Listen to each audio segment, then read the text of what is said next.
కడప జిల్లా బ్రహ్మంగారి మఠం మండలంలోని ముడమల గ్రామంలో ఆధ్యాత్మిక సందడి మొదలైంది.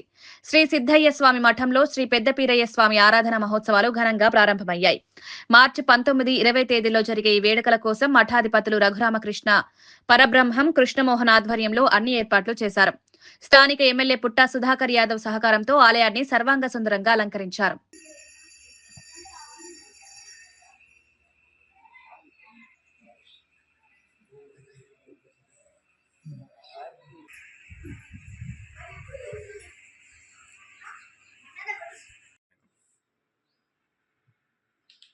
ఆ నుంచి జరిగింది తెలుగు నాయన అంటే జరిగింది ఈ నుంచి అది జరిగింది అలా లోపల అది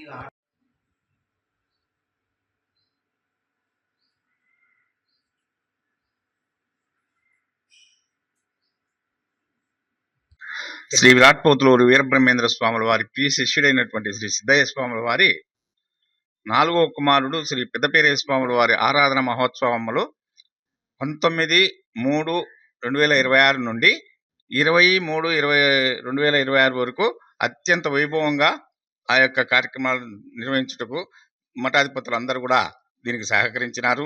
అట్లే గ్రామ పెద్దలు ఇక్కడ ముడమాలు కానీ జోగుపల్లి కానీ ఈ పరిసర ప్రాంతాల జనాలంతా కూడా కనీసము ఒక 50,000 నుంచి 1,00,000 జనాలు వస్తారని మేము దానికి ఊహించుకున్నాము.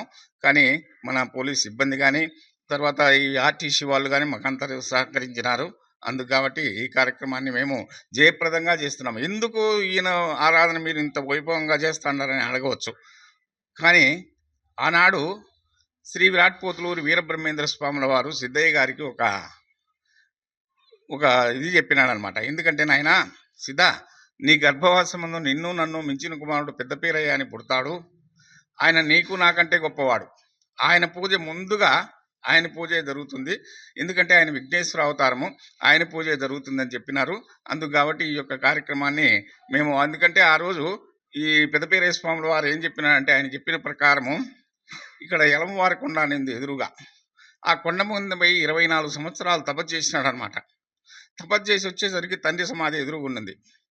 అప్పుడు నాయన మీ సమాధి పక్కగా పండి ఎప్పుడు చైత్ర శుద్ధ పాటి మీరు రోజు వచ్చి మీరు పక్కగా పండి నేను ఇక్కడ సమాధి కావాలని చెప్పిన తర్వాత అప్పుడు ఆ సిద్ధయ్య స్వామి సమాధి అట్లే పక్కకు పోయింది. తర్వాత ఆయన ఇక్కడ సమాధి అయినాడు. అందుకు కాబట్టి మేమేం చేస్తున్నామంటే అప్పుడు ఆర్థికంగా చాలా ఇబ్బంది పడేవాళ్ళం మా పెద్దలంతా. భోజనానికి కూడా 65లో ఆయన పుట్టింది. 1735లో సమాధి అయినారు. అప్పటి నుంచి ఇప్పటి వరకు కూడా అదే జరుపుతున్నాం. ఇక్కడన డ్రామాలు ఉంటాయి, తర్వాత హరికథలు, తర్వాత ఈ కోలాటాలు, అన్నదానం మాత్రం చాలా ఉన్నాయి.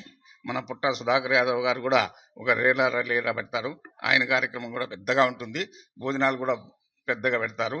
ఎందుకంటే ఇప్పుడు పుట్టా సుధాకర్ యాదవ్ గారే మాకు ఈ యొక్క కార్యక్రమాలన్నీ ఇక్కడ అప్పుడు టీటీడీ చైర్మన్గా ఉన్నప్పుడు ఆయన చేసినటువంటి పెద్ద ఘనకారం ఏంటంటే ఈ ఎంత మొత్తం ఆ గోపురం కానీ ఇక్కడ ఈ మండపం కానీ ఇక్కడంతా గ్రానైటు మొత్తం ఆయన వేయించినాడు. అందుకు కాబట్టి ఆయనకు కూడా మా ధన్యవాదాలు తెలుసుకుంటున్నాము.